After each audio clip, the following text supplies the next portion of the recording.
Assalamualaikum warahmatullahi wabarakatuh.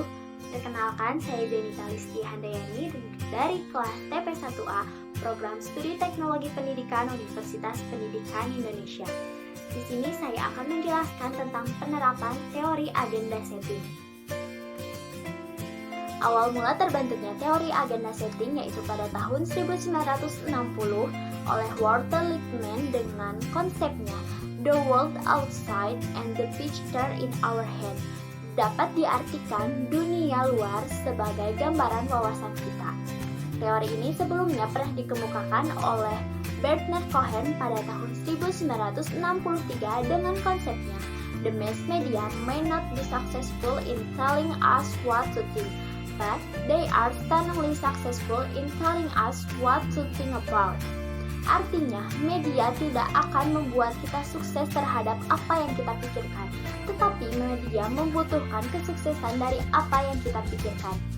Kemudian, penelitian selanjutnya dilakukan oleh Maxwell Malcolm and Donald L. Shaw pada tahun 1972 dalam pemilihan presiden Amerika. Ia menyimpulkan bahwa terdapat dua aspek penting, yaitu penyunting dan penyiar, untuk membentuk perubahan realitas sosial pada masyarakat untuk pemilihan presiden. Jadi, dapat diartikan bahwa teori agenda setting adalah teori yang menyatakan media massa sebagai pusat penentuan kebenaran dengan kemampuannya mentransfer dua elemen kepada masyarakat. Elemen-elemen yang ditransfer pada masyarakat berupa aspek kesadaran dan informasi, yang mana media mampu mengalihkan kesadaran publik terhadap isu-isu yang ia sajikan dan informasi yang dianggap penting oleh media. Masyarakat plus media bisa saja tidak mencerminkan kebenaran, melainkan hanya menyunting dan membuat isu saja.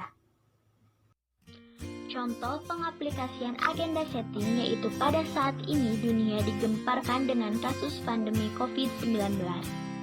Virus yang pertama kali diidentifikasi di Wuhan, China pada akhir tahun 2019 hingga menyebar ke berbagai penjuru dunia dan diberitakan di media massa. Dari akhir tahun 2019 hingga Januari 2020, media massa tetap memberitakan kasus corona yang menyebar ke penjuru dunia termasuk Indonesia. Media terus memberitakan kasus ini karena media menganggap kasus corona adalah isu yang penting dan berharap untuk menyadarkan atau mengedukasi masyarakat tentang virus corona ini. Masyarakat pun mulai sadar akan pentingnya kasus corona yang diberitakan oleh media.